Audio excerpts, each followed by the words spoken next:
The wizard hat. What is a wizard hat? There are things people face in this world knowingly and unknowingly. Because even if they don't realize it, people have to face the mundane world and the anomalous world which slumbers underneath, filled with creatures, phenomena and artifacts of power, ones that can forever alter the fabric of reality. But more often than not, usually these encounters end with the death of a mundane person. Or more interesting, or worse, the transformation of the mundane into the preternatural. Because encounters with the anomalous world rarely leave someone unchanged, either through the shifting perspective that the world is much more vast than imagined, or through a marking that cannot be erased. Life leaves scars, even if they're not visible. The topic of this report of an artifact that leaves mean scars.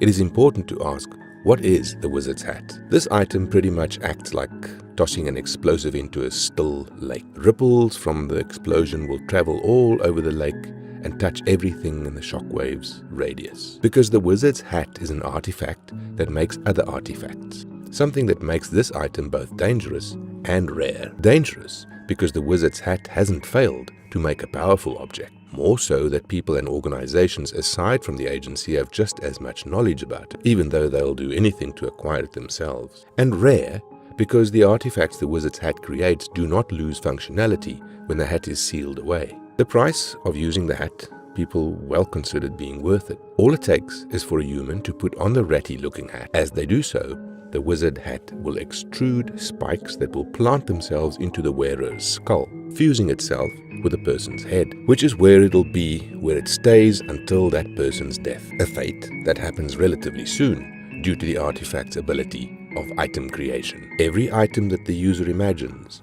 the hat will give them a mental recipe of what the resources needed for the item to be made and where those resources can be acquired. A dangerous feat on its own, but as the hat can search for resources on a global scale and grant the user the ability through probability to acquire said supplies, the requirements aren't out of reach. Then by performing the recipe the wizard hat gave them, the user can bring that item from imagination to existence. And all it costs to create is a year of the user's life, one that can't be recovered even by using other items. So a cloak that transforms a person from a man to a beast, a pen that records the time and place of death, a buckle that gives the person the strength of a giant, nothing would be out of reach for creation, except for anything that extends the lifespan. Another restriction is that users can only make that imagined item once. If that item is taken or destroyed, they can never make that item ever again. The hat will refuse to supply the instructions.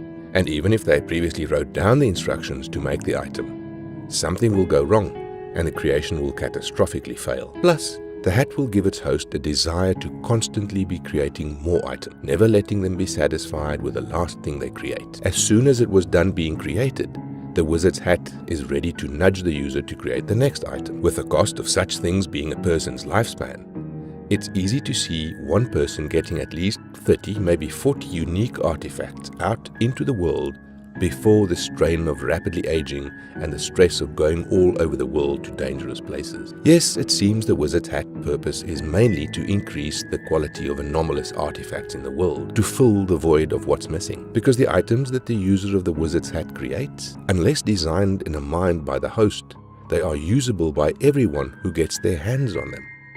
Which is why the unscrupulous out there will find a fair trade to take a human life and force the artifact on them, then follow behind and collect the bounty created. And because of the life-stilling nature of the hat and the fact that creative imaginative minds bring out the best artifacts in response, there is a reason why the missing children's list grows on a regular basis. Removing the hat is possible, but not without damage.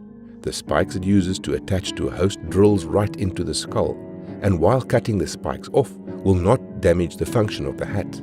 The resulting cranial trauma will be hard to recover from. Heavy brain damage is the best case scenario, and death is the more common result. The best method is to make the hat detach itself, which one can do by stopping the heart of the host, something which is risky all on its own, because the heart has to be stopped and the hat has to be away from the host before the lack of oxygen destroys the brain. Because if the host is resuscitated before the hat is gone from the room, then it'll do its best to return to the host body, an automatic response, because the hat isn't really sentient, it works automatically. Destroying the hat is also easy, Because at the end of the day, it's still mostly an organic material that should not be able to handle an incinerator. The problem is locating the hat and keeping the other interested parties from getting their hands on it, or keeping their hands on it. Worse, there are potential signs that the wizard hat is the creation of an even greater artifact that is still out there in the world, one